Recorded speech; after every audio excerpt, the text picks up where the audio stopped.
तसंच माझ्याही फॅमिलीमध्ये 27वी फॅमिली ही 2023ला आली.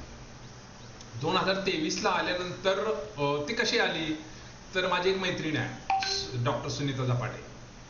तर त्यांनी मला ही लिंक दिली आणि त्यांनी सांगितलं की विजय, तुला असे असे सगळे प्रॉब्लेम्स आहेत आणि त्याच्यानंतर तू थोडंसं आमच्या फॅमिलीला जॉईन हो आणि बघ थोडासा फरक पडला तर. आता मी कसला जॉईन होते हो, मी सगळ्यांसारखंच आपलं पर्क्युलेट 7 भांड्याची उतरंड असते ना, तसं माझं काम होतं.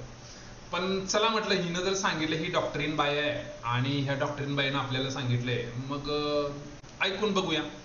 जसं ऐकायला चालू केलं तसं बऱ्याच जणांचे एक्सपिरियन्स मला ह्याच्यातमध्ये माहिती पडले. कोणाचा डायबिटीस गेलाय, कोणाची कंबरदुखी गेली, कोणाचं गुडघेदुखी गेलंय आणि बरेच काय काय काय काय काय काय सगळे आजार जायला लागलेले आहेत. आणि माझा आजार हा या सगळ्यांच्या पेक्षा वेगळा होता.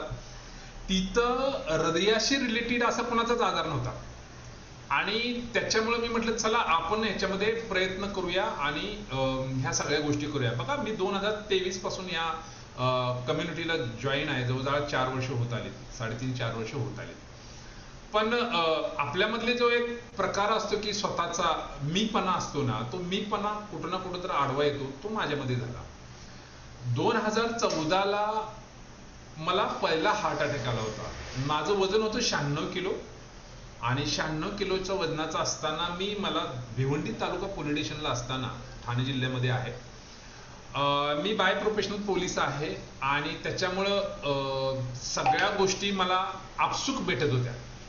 आपसूक मिळत असताना मला 2014ला भिवंडी तालुका पोलीस स्टेशनमध्ये असल्यानंतर मला पहिला हार्ट अटॅक आला. आता पहिला हार्ट अटॅक आल्यानंतर माणूस सुधारायला पाहिजे. पहिला heart attack in the sense, तुम्हाला सांगतो की नुसता अटॅक नाही आला, तो अटॅक जो आला तो मेजर अटॅक आला. तिथं जर मला त्या रात्री जर दवाखान्यामध्ये हॉस्पिटलमध्ये ऍडमिट जर केलं नसतं तर कदाचित मी उठलो पण असतो. का तर त्या पहिल्या अटॅकच्या वेळेला जी अँजिओग्राफी केली माझी, त्या अँजिओग्राफीमध्ये मेजर 6 ब्लॉकेज होते.